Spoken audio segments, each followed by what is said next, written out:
Hi, this is Knit Locally, and I'm going to give you a tutorial right now on how to do a set-in sleeve when you're seaming. This is our Sassy Cardigan we've been working on, so it should look familiar. What I'm going to do is I'm going to first turn my piece wrong side out. So this is my wrong side, this is my wrong side of my sleeve, and I'm going to push them together so that the right sides are facing if you're a sewer. So what I do is I have the top of my shoulder seam here, I know because those are my two ends, and I have marked the middle stitch of where I have bound off. There were 7, that's my middle. So what I'm going to do is I'm going to line those up, and I'm actually just going to take my locking stitch marker and I'm going to secure it right there.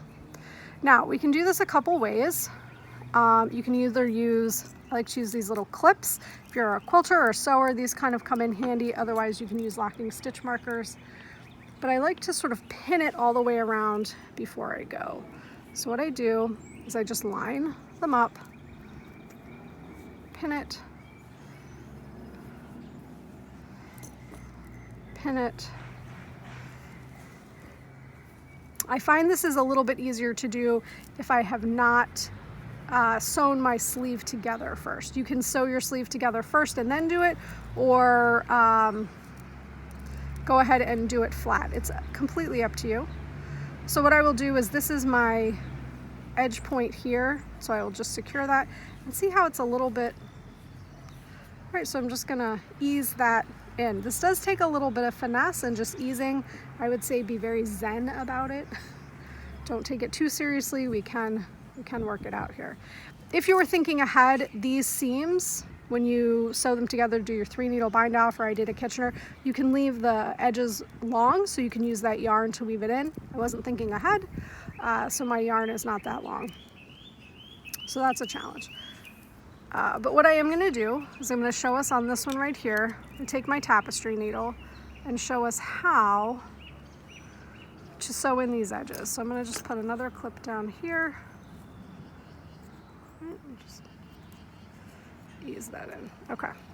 So what I'm going to do is I'm going to take my tapestry needle, and again, this is a little bit of finesse, so I would say be a little bit zen about it.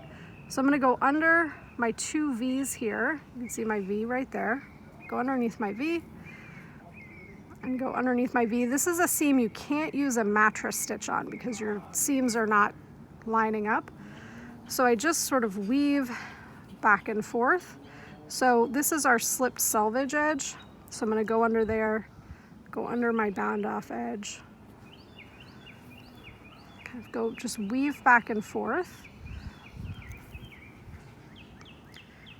until, right, so you're just weaving back and forth, grabbing those 2, a V if you can grab it, right?